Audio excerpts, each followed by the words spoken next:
बिस्मिल्लाहिर्रहमानिर्रहीम। अस्सलाम वालेकुम स्टूडेंट्स, आप देख रहे हैं BSN पाकिस्तान। स्टूडेंट्स, आज हम अपनी सेकंड सेमेस्टर की फंडामेंटल ऑफ नर्सिंग के यूनिट नंबर 1 का पार्ट नंबर 4 स्टार्ट करने जा रहे हैं, जो कि बेस कर रहा है नर्सिंग प्लानिंग के ऊपर। हम लोगों ने इससे पहले नर्सिंग प्रोसेस के बारे में एक इंट्रोडक्टरी लेक्चर पढ़ लिया हुआ है, हमने नर्सिंग असेसमेंट पढ़ ली हुई है, हमने डायग्नोसिस पढ़ लिया है। अब हम इसके थर्ड स्टेप पर आ गए, जो कि नर्सिंग प्लानिंग पे बेस करता है। तो स्टूडेंट्स, आगे बढ़ने से पहले अगर आप लोग इस चैनल पर नए हैं और अभी तक आप लोगों ने इसको सब्सक्राइब नहीं किया तो जल्दी से सब्सक्राइब का बटन प्रेस कर दें, ताकि आने वाली तमाम वीडियोस को नोटिफिकेशन जो है आपको बआसानी मिल सके।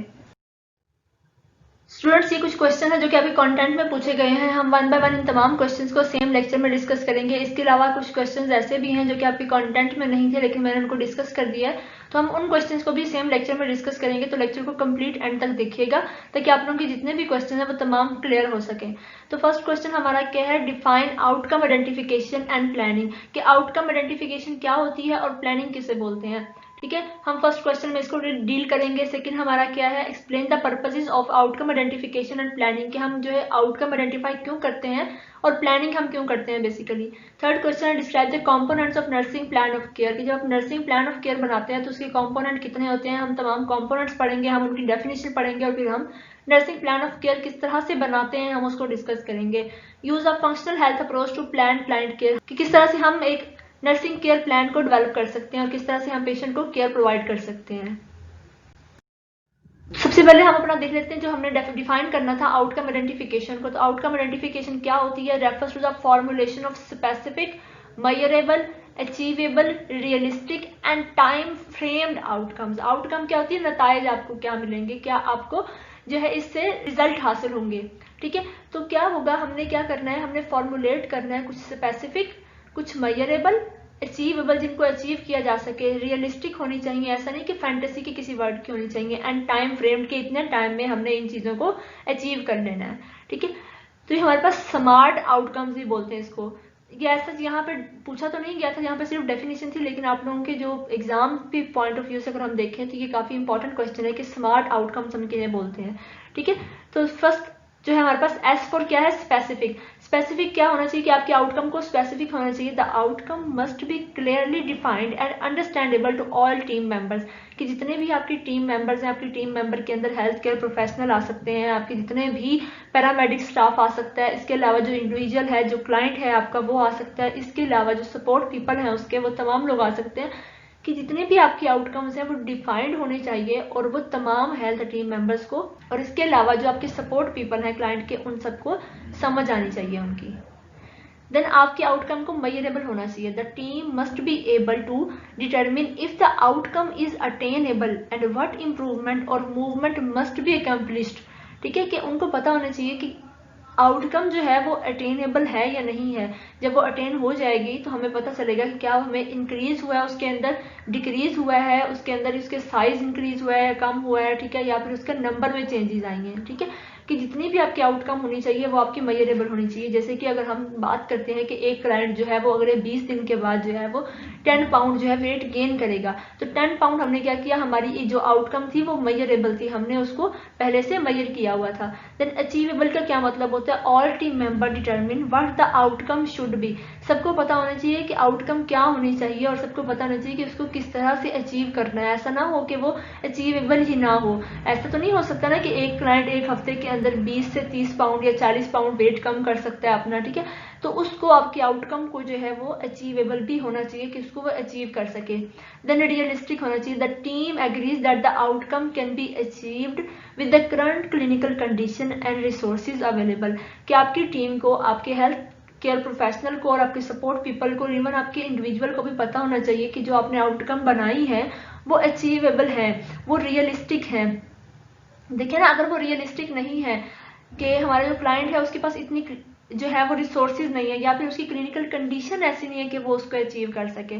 जैसे हम बना लेते हैं आउटकम के, पेशेंट जो है हमारा 5 से 6 दिन के बाद जो है वो दौड़ना शुरू कर देगा, हमारा बेड रिडन पेशेंट है जिसको फ्रैक्चर हुआ है, तो ऐसा तो नहीं है ना कि वो 5-6 दिन के बाद उठ के दौड़ना शुरू कर देगा। ठीक है, तो हमें इसकी क्लिनिकल कंडीशन को मद्देनजर रखना चाहिए और उसके रिसोर्सेज को देखना चाहिए कि क्या वो इन रिसोर्सेज में इस क्लिनिकल कंडीशन के साथ वो ये काम कर भी सकता है या नहीं कर सकता। तो आपकी आउटकम जो है उसको हमेशा रियलिस्टिक होना चाहिए। Then time framed, the team identified the time needed to achieve the outcome, कि आपने एक जो है टाइम पीरियड सेट कर लेना है कि इतने टाइम पीरियड के अंदर मेरा क्लाइंट जो है वो ये आउटकम जो है उसको अचीव कर लेगा। ठीक है, तो इसके आप लोगों को समझ आ गई बच्चों। अब हम नेक्स्ट चलते हैं प्लानिंग के ऊपर। प्लानिंग क्या होती है?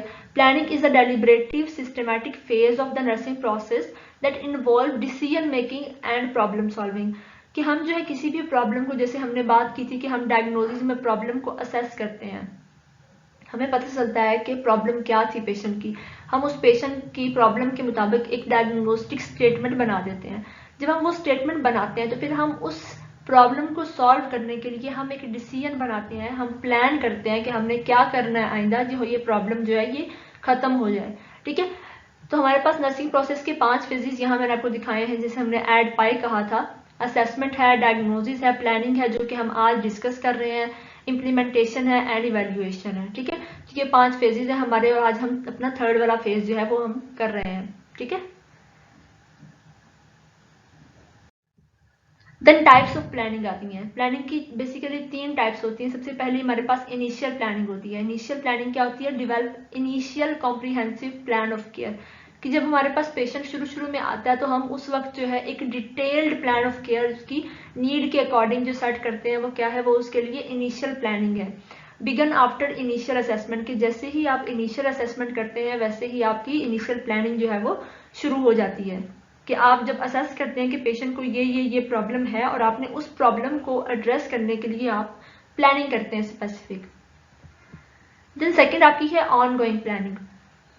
जैसे उसके नाम से जाहिर है, ऑन गोइंग का क्या मतलब होता है कि मुसलसल चलते रहने वाली, डन बाय ऑल नर्सेज, जितनी भी नर्सेज हैं उस क्लाइंट को जो डील कर रही हैं वो तमाम जो है उसको फॉलो करेंगी। Individualisation of initial care plan, कि जो इनिशियल केयर प्लान आप हर पेशेंट के लिए सेट करते जाते हैं उसकी इनिशियल असेसमेंट की बेस पे। अब जब आपने कुछ चीजें पेशेंट के अंदर चेंज फील की हैं, कुछ मॉडिफिकेशंस आपको पता चली हैं, तो आप क्या कर रहे हैं, उस इंडिविजुअल की केयर, उसकी नीड के मुताबिक आप उसको केयर प्रोवाइड कर रहे हैं।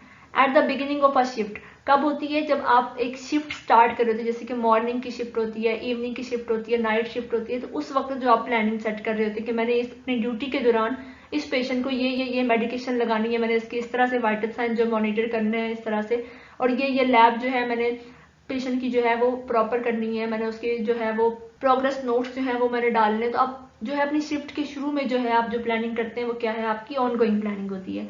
Determine whether clients health status change, इसमें आप देखते हैं कि क्लाइंट का हेल्थ स्टेटस चेंज हुआ है या नहीं हुआ है, क्योंकि आप साथ साथ ऑन गोइंग प्लानिंग कर रहे हैं तो आप साथ साथ क्या करते हैं, आप पेशेंट को देखते रहते हैं कि कहीं आपको अपने प्लान ऑफ केयर में चेंजेस लाने की जरूरत तो नहीं है।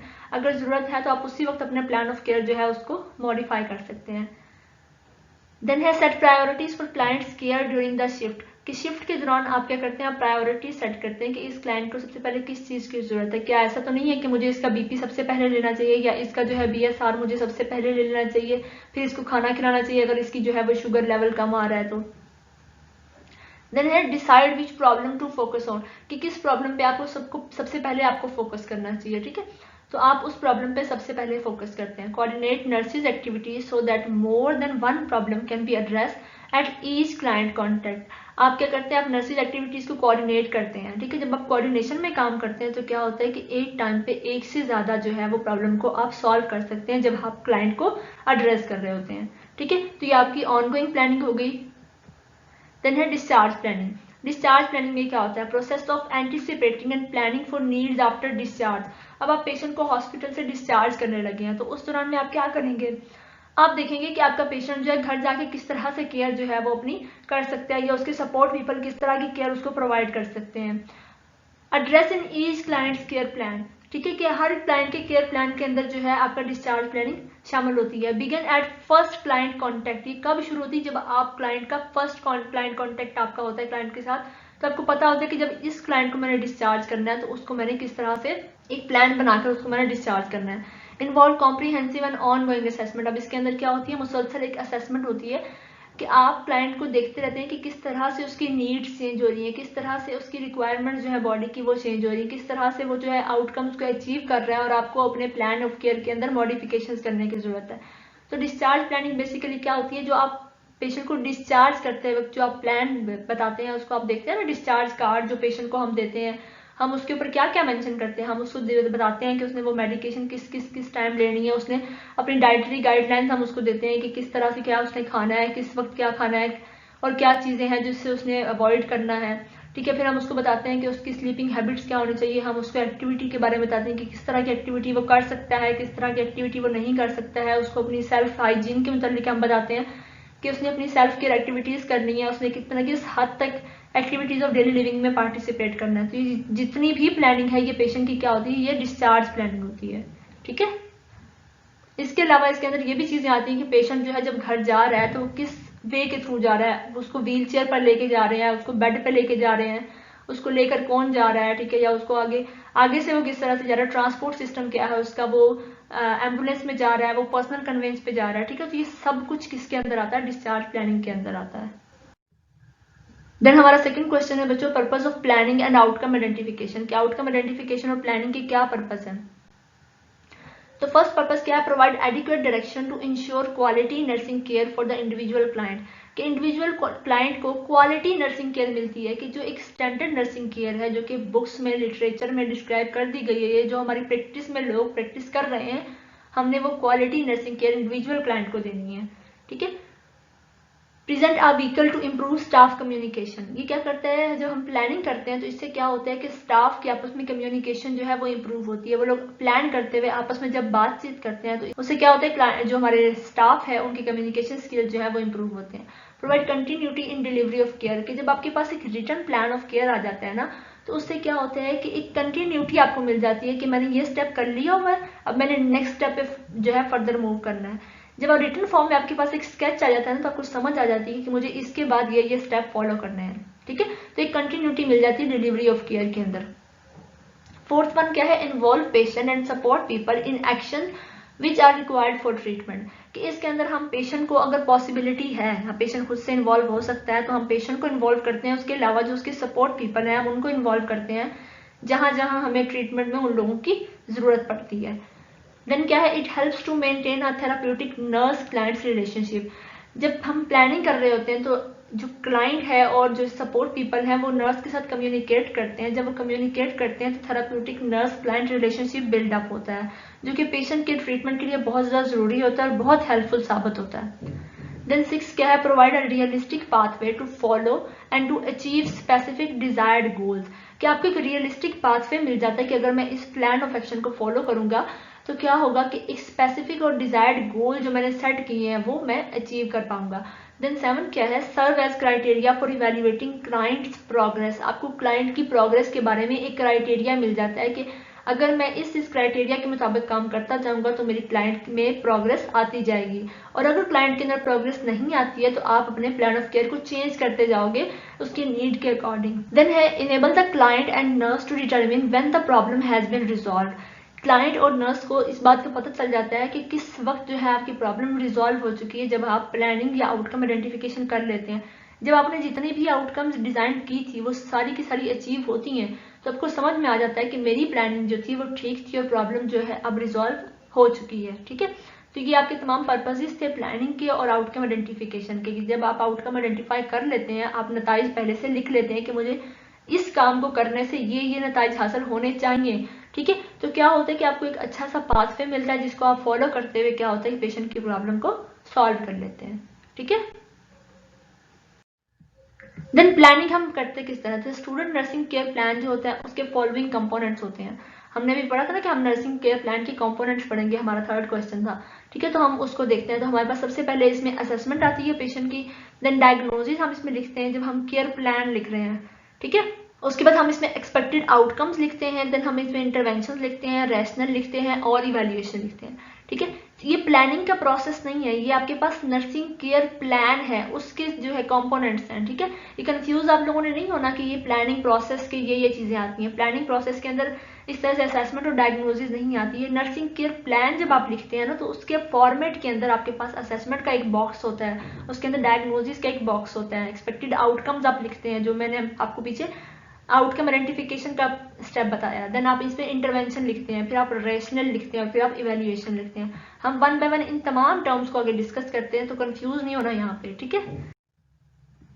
कंपोनेंट्स ऑफ केयर प्लान, ठीक है, जो नर्सिंग केयर प्लान जिसे आप NCP आपको लिखा हुआ मिलता है बुक्स वगैरह के अंदर, ठीक है, तो ये उसके कंपोनेंट्स हैं। सबसे पहले इसके अंदर असेसमेंट आएगी, जो कि मैंने आपको बॉक्स में दिखाया था। नर्सिंग असेसमेंट क्या होती है आपको पहले से पता है। Assessment is the process of collecting, organizing, validating and documenting data about a client, and it is about a patient's physiological, psychological, sociological and spiritual status by licensed registered nurse। ठीक है कि आप इसमें पेशेंट का data collect करते हैं, उसको organise करते हैं, वैलिडेट करते हैं, देन आप उसको डॉक्यूमेंट कर देते हैं, और इसके अंदर क्लाइंट का तमाम डाटा आ जाता है, जैसे कि उसका फिजियोलॉजिकल मतलब उसकी बॉडी का, उसका साइकोलॉजिकल मतलब उसकी मेंटल स्टेटस का, सोशोलॉजिकल उसके रिलेशंस वगैरह, एंड स्पिरिचुअल स्टेटस, ठीक है। और ये कौन करता है, ये एक RN करती है, जिसे हम रजिस्टर्ड नर्स बोलते हैं। देन नर्सिंग डायग्नोसिस क्या होते हैं? A nursing diagnosis may be part of the nursing process and it is the clinical judgment about an individual, family or community responses to actual or potential health problems। ठीक है, ये definition भी हम अपने previous lecture में discuss कर चुके हैं, जिसमें हमने नर्सिंग डायग्नोसिस को बहुत डिटेल में डिस्कस किया था। मैं फिर से आप लोगों को बता देती हूँ कि क्लिनिकल जजमेंट क्या होती है।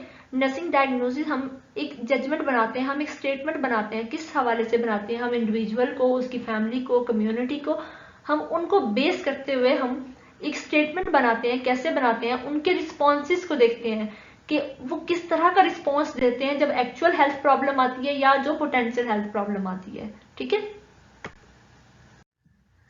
देन हमारे पास थर्ड कंपोनेंट आ गया एक्सपेक्टेड आउटकम। एक्सपेक्टेड आउटकम्स क्या होती हैं? The expected outcome qualifiers represent the goal of patient care and are documented in the future tense.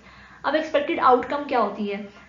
ये क्लाइंट के गोल को रिप्रेजेंट करती है, उसको क्वालिफाई करती है कि क्लाइंट जो है अगर ये ट्रीटमेंट ले लेगा तो इसको जो है ये अचीवमेंट होनी चाहिए। तो इसको हमेशा हम फ्यूचर टेंस में लिखते हैं, जैसे कि हम इसको विल इम्प्रूव लिखते हैं, the client will improve his nutritional status, ठीक है। विल स्टेबलाइज लिखते हैं, या फिर हम विल डिटीरियोरेट लिखते हैं, ठीक है। इस तरह से फ्यूचर टेंस में हम जितनी भी आउटकम्स होती हैं हम उनको इस तरह से मेंशन करते हैं, ठीक है। देन नर्सिंग इंटरवेंशन आती हैं। तो नर्सिंग इंटरवेंशन का जो हमारा फोर्थ बॉक्स होता है उसमें हम क्या लिखते हैं? Nursing intervention are the actual treatment and action that are perform to help the patient to reach the goals. कि उन गोल्स तक पहुंचने के लिए, उस एक्चुअल ट्रीटमेंट तक पहुंचने के लिए जो हम एक्शन करते हैं वो क्या है? वो नर्सिंग इंटरवेंशन है that are set for them, जो कि हम क्लाइंट के लिए सेट करते हैं। The nurse uses his or her knowledge, experience and critical thinking skills to decide which intervention will help the patient the most। हमें पता चलता है कि हमारी कौन सी इंटरवेंशन होगी, हमारा कौन सा एक्शन होगा जो कि हमारे क्लाइंट की बहुत मदद करेगा किसी भी प्रॉब्लम को सॉल्व करने के लिए, ठीक है। तो वो क्या है? हमारा एक्शन जो है वो नर्सिंग इंटरवेंशन होगी। देन नर्सिंग रैशनल क्या होता है? Nursing rational is a stated purpose for carrying out a nursing intervention. कि नर्सिंग इंटरवेंशन को करने का जो बेसिकली हमारा पर्पस है, हमारा मकसद है, ठीक है, वो क्या होगा? वो नर्सिंग रैशनल होगा। जैसे कि पेशेंट का यूरिन बैग अगर नीचे पड़ा होता है, उसके बेड के जो है फ्लोर पे पड़ा होता है बेड के साथ, हम उसको उठाकर हैंग कर देते हैं। हमारा उसको हैंग करना क्या है? हमारी इंटरवेंशन है। उसका रैशनल क्या है? हम बचाना चाहते हैं पेशेंट को इन्फेक्शन से, ठीक है। तब आपको समझ आ गई होगी कि इंटरवेंशन क्या थी। हमारा एक्शन था कि हमने उस यूरिन बैग को उठाकर पेशेंट के बेड के साथ में हैंग कर दिया और उसको वहां पे टेपिंग कर दी, ठीक है। और इसका रैशनल क्या है? इसका पर्पस क्या है? कि पेशेंट जो है वो इन्फेक्शन से बच जाएगा, उसको यूरिनरी ट्रैक इन्फेक्शन के चांसेस कम हो जाएंगे, ठीक है। देन नर्सिंग इवेल्युएशन आती है। तो evaluation is defined as the judgement of the effectiveness of nursing care to meet client goals. आपको पता चलता है कि क्लाइंट की गोल जो है किस हद तक अचीव हुई है, ठीक है। तो ये आपके नर्सिंग प्रोसेस का ही एक पार्ट है, जिसमें आपको पता चलता है कि क्लाइंट की जो आपने गोल सेट किए थे वो अचीव हुए हैं, वो थोड़े बहुत अचीव हुए हैं, या वो अचीव ही नहीं हुए सिरे से, ठीक है। In this phase, nurse compare the client behavioral responses with the predetermined client goals and outcome criteria। कि नर्स जो है क्लाइंट के रिस्पॉन्सेज चेक करती है और उनको पहले से सेट जो गोल्स आपने सेट किए होते हैं, ठीक है, जो अपने आउटकम जो है पहले से लिखी होती हैं, आप उसके साथ कंपेयर करते हो कि किस हद तक आप उनको अचीव कर पाए हो और किस हद तक अचीव नहीं कर पाए हो। देन आपका क्वेश्चन था use a functional health approach to plan client care, कि आप क्लाइंट का केयर प्लान जो है उसको आपने बनाना था। तो यहाँ नर्सिंग केयर प्लान का एग्जाम्पल मैंने आपको दिया है। सबसे पहले हम इसमें डिस्कस करेंगे जिस तरह से आप उसके कंपोनेंट्स पढ़ के आए नर्सिंग केयर प्लान के। सबसे पहले इसमें असेसमेंट आएगी, देन हम डायग्नोसिस को डिस्कस करेंगे, फिर हम आउटकम्स लिखेंगे जो कि हमारी बेसिकली एक्सपेक्टेड आउटकम्स होती हैं, इंटरवेंशन आ जाएंगी, रैशनल आ जाएगा और इवेल्युएशन आ जाएगी। तो पेशेंट में मैंने असेस क्या किया, हमने देखा कि पेशेंट जो है उसको डिस्निया हो रहा है, मतलब उसको ब्रीदिंग डिफिकल्टीज हो रही हैं, एबनॉर्मल ब्रेथ साउंड्स आ रही हैं, हार्ट रेट उसका 128 बीट्स पर मिनट पे चला गया है, पेशेंट को रेस्टलेसनेस फील हो रही है और प्रोडक्टिव कफ आ रही है, मतलब उसकी कफ में स्पूटम आ रहा है। ठीक है, डायग्नोसिस हमने क्या बनाया कि impaired gaseous exchange related to collection of mucus in airways, के एयरवेज के अंदर म्यूकस कलेक्ट होने की वजह से जो है पेशेंट का गैसियस एक्सचेंज जो है प्रॉपर नहीं हो पा रहा है। आउटकम्स हमारी क्या होंगी कि patient will maintain optimal gas exchange. हमने कहा था ना हम आउटकम्स को हमेशा फ्यूचर टेंस में लिखते हैं, हमने क्या कहा, patient will maintain optimal gas exchange. ठीक है, इंटरवेंशन हम क्या करेंगे, पहली इंटरवेंशन हम करेंगे असेस रेस्पिरेशंस, हम रेस्पिरेशंस को असेस करेंगे, note quality, rate, rhythm, depth, use of accessory muscles, ease and position assumed for easy breathing. हम क्या क्या देखेंगे, हम देखेंगे कि हमारी रेस्पिरेशन की क्वालिटी क्या आ रही है, पेशेंट की किस रेट पे आ रही है, रिथम क्या है, रेगुलर है, इरेगुलर है, डेप्थ कितनी है, शैलो ब्रीदिंग है या फिर आपकी डीप ब्रीदिंग है, use of accessory muscle, patient accessory muscles को यूज कर रहा है ब्रीदिंग के लिए। ठीक है, उसको ईज है ब्रीदिंग में या कंफर्ट है उसको, या उसको डिफिकल्टी फील हो रही है ब्रीदिंग के अंदर, and position assumed for easy breathing. और पेशेंट में कौन सी जो है वो पोजीशन जो है आपने देखना है कि किस पोजीशन में उसको इजीली ब्रीदिंग आ रही है। ठीक है, तो इसका रैशनल क्या है, manifestation of respiratory distress are dependent on and indicative of the degree of lung involvement. ठीक है, कि जिस हद तक आपको ये मैनिफेस्टेशंस मिलेंगी तो आपको पता चल जाए किस हद तक आपका लंग इन्वॉल्व है उसके अंदर, and underlying general health status as patient will adapt their breathing pattern to facilitate effective gaseous exchange.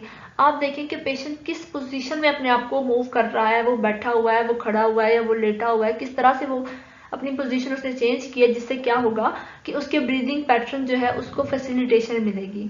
ठीक है, तो आपको असेसमेंट से क्या पता चलेगा, ये तमाम चीजें जो है आपको पेशेंट की क्वालिटी, रेट, रिदम, डेप्थ वगैरह उसकी पता चलेगी, और इसका मकसद भी आपने देख लिया कि आपको लंग इन्वॉल्वमेंट का पता चलेगा। ठीक है, देन सेकेंड इंटरवेंशन आप क्या करेंगे, elevate head and encourage frequent position changes. आप पेशेंट का हेड एलिवेट कर देंगे और पोजीशन चेंजेस करवाएंगे। डीप ब्रीदिंग उसको बोलेंगे कि वो डीप ब्रीदिंग करे, एंड इफेक्टिव कफिंग। पेशेंट जब कफ करेगा तो उससे क्या होगा कि जितना भी स्पूटम अंदर कलेक्ट हुआ, जिसने एयरवेज को ब्लॉक किया, तो वो वहां से हट जाएगा। These measures promote maximum chest expansion. जब पेशेंट डीप ब्रीदिंग करेगा तो चेस्ट जो है वो ज्यादा एक्सपैंड करेगी, mobilize secretion and will improve ventilation. ठीक है, और सिक्रीशन जितनी भी थी, जितना भी स्पूटम था उसके अंदर, वो मोबिलाइज होगा, वो वहां से मूव करेगा और क्या होगा, वेंटिलेशन प्रॉपर हो जाएगी। ठीक है, तो इस इंटरवेंशन का ये रैशनल था। देन इवेल्युएशन में आप क्या देखेंगे कि patient maintained optimal gaseous exchange.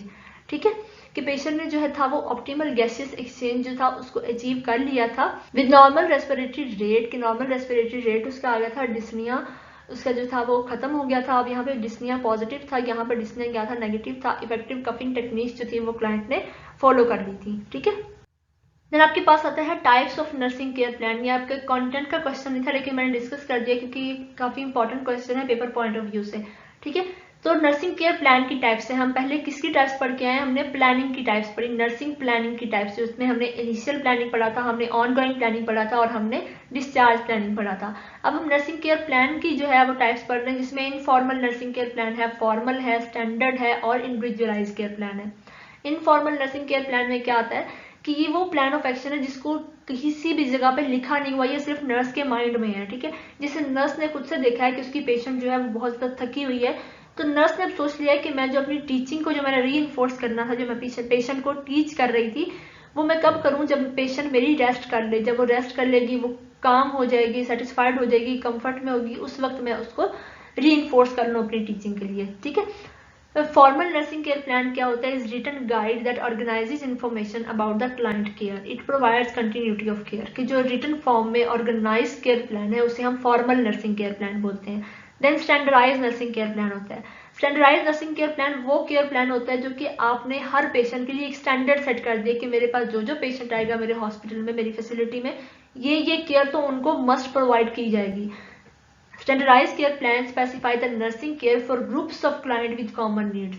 अब देखिए कि जैसे जितने भी निमोनिया के क्लाइंट हैं उनके लिए जो केयर प्लान है वो अगर एक ही बना लिया जाए कि उन सबको एक ही केयर जो है वो प्रोवाइड की जाएगी, तो वो क्या है, एक स्टैंडर्डाइज केयर प्लान है। स्टैंडर्डाइज केयर प्लान आपने बना लिया हुआ है। देन इंडिविजुअलाइज केयर प्लान क्या होता है कि जो एक इंडिविजुअल क्लाइंट के लिए आपने सेपरेटली डिजाइन किया है, ठीक है। Individualize care plan they are developed to meet the unique needs of specific client need that are not addressed with standard care plan, ठीक है। जो स्टैंडर्डाइज केयर प्लान के साथ आप अचीव नहीं कर पाते हैं, आप वो इंडिविजुअलाइज केयर प्लान सेट करते हैं उस क्लाइंट के लिए और उसको इंडिविजुअल केयर जो है वो आप प्रोवाइड करते हैं। देन है बच्चों guidelines for writing nursing care plan की। जब नर्सिंग केयर प्लान लिखेंगे तो कौन कौन सी गाइडलाइंस को आपने फॉलो करना है। सबसे पहले आपने date and sign the plan, आपने उसके ऊपर डेट मेंशन करनी है कि किस डेट पे आप वो प्लान सेट कर रहे हैं। फिर आपने उस पर अपने सिग्नेचर करने हैं। जो भी RN जो रजिस्टर्ड नर्स होती है, जो प्लान ऑफ केयर डेवलप करने वाला हेल्थ केयर प्रोफेशनल होता है, वो वहां पे अपने सिग्नेचर करे ताकि मेंशन हो कि ये प्लान ऑफ केयर किसने डिजाइन किया है। देन सेकंड क्या है, यूज कैटेगरी हेडिंग्स। आपने कैटेगरी हेडिंग्स बनानी, जिस तरह से मैंने आपको बताया था ना, आपने नर्सिंग असेसमेंट लिखनी है, नर्सिंग डायग्नोसिस लिखना है, एक्सपेक्टेड आउटकम्स लिखनी है, नर्सिंग इंटरवेंशन लिखनी है, आपने नर्सिंग रैशनल लिखना है और आपने इवेल्युएशन लिखनी है, ठीक है। तो आपने हर कैटेगरी की एक हेडिंग बनाकर देनी है। यूज स्टैंडर्डाइज मेडिकल और इंग्लिश सिंबल्स और कीवर्ड्स, आपने सिंबल्स और कीवर्ड्स यूज करने हैं, जैसे कि गिव मेडिसिन ओडी मतलब वंस अ डे, ठीक है। आप इस तरह की टर्म जो है वो यूज कर सकते हैं उसके अंदर। देन है रेफर टू प्रोसीजर और अदर सोर्सेज ऑफ इंफॉर्मेशन। आपने क्या करना है कि जितने भी प्रोसीजर आप वहां मेंशन करें, जैसे कि पेशेंट की ट्रिक्योस्टमी हुई है, तो आपने क्या करना है, आपने ट्रिक्योस्टमी का पूरा प्रोसीजर नहीं लिख देना वहां पर केयर प्लान के अंदर। आपने बता देना है कि इसी पेशेंट की फाइल के अंदर इस जगह पे ये पूरा प्रोसीजर लिखा हुआ है, आप वहां से इसको टैली कर सकते हैं, ठीक है। देन फिफ्थ क्या है, tailor the plan to unique characteristic of client. आपने अपने क्लाइंट की इंडिविजुअल नीड्स के अकॉर्डिंग अपने प्लान को सेट करना है। Then ensure that the nursing plan incorporate and health maintenance, कि जो आपका नर्सिंग केयर प्लान है वो हेल्थ मेंटेनेंस करवा रहा है, उसके साथ साथ वो रिस्टोरेटिव जो है वो भी फैसिलिटीज प्रोवाइड कर रहा है। Ensure that the plan contains order of ongoing assessment, कि आपके प्लान के अंदर ऑनगोइंग असेसमेंट लाजमी होनी चाहिए कि आप मुसलसल पेशेंट को असेस कर रहे हैं। Include the collaborative and coordination activities in plan, आपको पता होना चाहिए कि किस वक्त आपने दूसरों से हेल्प लेनी है और किस जगह पे अपने पेशेंट के साथ या अपने अदर हेल्थ टीम मेंबर्स के साथ में कोऑर्डिनेट करना है। देन है include plan for the clients discharge and home care needs, आपने क्लाइंट के डिस्चार्ज के अकॉर्डिंग जो है और उसकी होम केयर नीड्स को भी उसके प्लान के अंदर शामिल करना है कि जब आप इस पेशेंट को डिस्चार्ज करोगे तो आपने कौन कौन सी गाइडलाइंस उसको प्रोवाइड करनी है। जब भी आप एनसीपी लिखो तो आपने ये तमाम बातें जो है जरूर याद रखनी है और आपका एक क्वेश्चन भी आ सकता है पेपर पॉइंट ऑफ व्यू से कि जो है आप नर्सिंग केयर प्लान के लिए कौन कौन सी गाइडलाइंस को फॉलो करना चाहिए, ठीक है। तो इस क्वेश्चन को बहुत अच्छे से याद कीजिएगा। देन हमारे पास आता है बच्चों प्लानिंग प्रोसेस। प्लानिंग प्रोसेस क्या होता है, अब हमने पहले नर्सिंग केयर प्लान डेवलप करना सीख लिया, हमने उसके कंपोनेंट देख लिए, हमने नर्सिंग केयर प्लान की टाइप्स देख ली। अब हम प्लानिंग प्रोसेस देखते हैं कि जब हम पेशेंट के लिए प्लान करते हैं तो कौन कौन से स्टेप्स को हम फॉलो करते हैं। सबसे पहले हम क्या करते हैं, हम प्रायोरिटी सेट करते हैं। सेकंड पे हम establishing client goals and desired outcomes, हम क्लाइंट के लिए गोल सेट करते हैं और डिजायर्ड आउटकम सेट करते हैं। सिलेक्टिंग नर्सिंग स्ट्रेटेजीज, हम स्ट्रेटेजीज देखते हैं और या हम इंटरवेंशन देखते हैं कि हमें कौन कौन सी इंटरवेंशन जो है वो फॉलो करनी चाहिए। राइटिंग नर्सिंग ऑर्डर्स को फॉलो कर लेते हैं कि हम नर्सिंग ऑर्डर्स को किसी भी फॉर्म में लिख लेते हैं जो भी आपकी फैसिलिटी के रिक्वायरमेंट होती है। सबसे पहला क्या होता है, सेटिंग प्रायोरिटीज। हम प्रायोरिटीज किस तरह से सेट करते हैं, it is a process of establishing a preferential order of nursing diagnosis और इंटरवेंशन। अब इस लाइन का क्या मतलब है बच्चों कि जितने भी आपने डायग्नोसिस बनाए हैं एक पेशेंट के हवाले से, फॉर एग्जांपल आपने एक पेशेंट के लिए 10 डायग्नोसिस बनाए हैं कि उसको जो है सबसे पहले तो पेन है, उसको उसकी एक्टिविटी इम्पेयर हो चुकी है, ठीक है। आपने इस तरह के 10 डायग्नोसिस बना लिए हुए हैं, ठीक है। तो आपने देखना है कि सबसे पहले आपने किस डायग्नोसिस को एड्रेस करना है और आपने उसके लिए प्लान बनाना है और उसकी एक्सपेक्टेड आउटकम्स निकालनी है, आपने इंटरवेंशन लिखनी है। तो आपने एक प्रेफरेंशियल ऑर्डर में आपने प्रायोरिटी सेट करनी है कि पहले ये प्रॉब्लम सॉल्व करनी है, फिर ये प्रॉब्लम सॉल्व करनी है, फिर ये प्रॉब्लम सॉल्व करनी है, ठीक है। लाइफ थ्रेटनिंग प्रॉब्लम है डेजिग्नेटेड एज हाई प्रायोरिटी, जितनी भी लाइफ थ्रेटनिंग प्रॉब्लम्स है उसको आपने हाई प्रायोरिटी देनी है। देन जितनी भी हेल्थ थ्रेटनिंग प्रॉब्लम जिनसे आपकी हेल्थ को खतरा हो सकता है उसको आप मीडियम प्रायोरिटी दे सकते हैं। और जो लो प्रायोरिटी नीड्स हैं वो क्या है, वो आपकी नॉर्मल डेवलपमेंटल नीड है, ठीक है, आपकी सोशियोलॉजिकल नीड हो सकती है, ठीक है। तो आपने क्या करना है, उनको लो प्रायोरिटी देनी है। While setting priorities consider following factors. आपने प्रायोरिटी सेट करते हुए ये देखना है कि किस किस तरह से आपने इनको सेट करना है। इसके अंदर आपने सबसे पहले क्या देखना है, client health, values and believes. आपने सबसे पहले देखना है कि आपका जो क्लाइंट है उसके लिए सबसे इंपॉर्टेंट बात क्या है, उसको हेल्थ को लेकर क्या बिलीव्स हैं, क्या वैल्यूज हैं उसकी, ठीक है। फिर आपने क्लाइंट की प्रायोरिटीज देखनी है। फिर आपने देखना है कि क्लाइंट के पास और नर्स के पास कौन कौन से रिसोर्सेज अवेलेबल हैं। अगर तो आपके पास जो इमीडिएट आपकी नीड है उसके अकॉर्डिंग रिसोर्सेज आपके पास नहीं है, तो आप क्या कर सकते हैं, आप किसी तरह से उन हाई प्रायोरिटी नीड्स के लिए आप रिसोर्सेज को अरेंज कर सकते हैं। इमीडिएट बेसिस पे आप किस तरह से कर सकते हैं, ठीक है। देन क्या है, urgencies of the health problem. अब देखें कि जो हेल्थ प्रॉब्लम है वो किस हद तक अर्जेंट है, किस हद तक कंडीशन लाइफ थ्रेटनिंग है क्लाइंट के लिए। क्या वो लाइफ थ्रेटनिंग कंडीशन है, या वो हेल्थ थ्रेटनिंग कंडीशन है, या वो कोई भी नॉर्मल सा छोटा सा मसला है, ठीक है। देन आपने मेडिकल ट्रीटमेंट प्लान को भी फॉलो करना है कि जिस तरह से मेडिकल ट्रीटमेंट प्लान आपने सेट किया हुआ है, डॉक्टर ने सेट किया है, ठीक है, आपने उसको देखना है कि उसमें किस तरह से प्रायोरिटी सेट की हुई है, ठीक है। तो फिर आप अपनी प्रायोरिटीज को उस प्रायोरिटी के साथ में मिला के आप ले चलेंगे तो क्या होगा, एक कोलैबोरेटिव केयर जो है क्लाइंट को मिल जाएगी, ठीक है।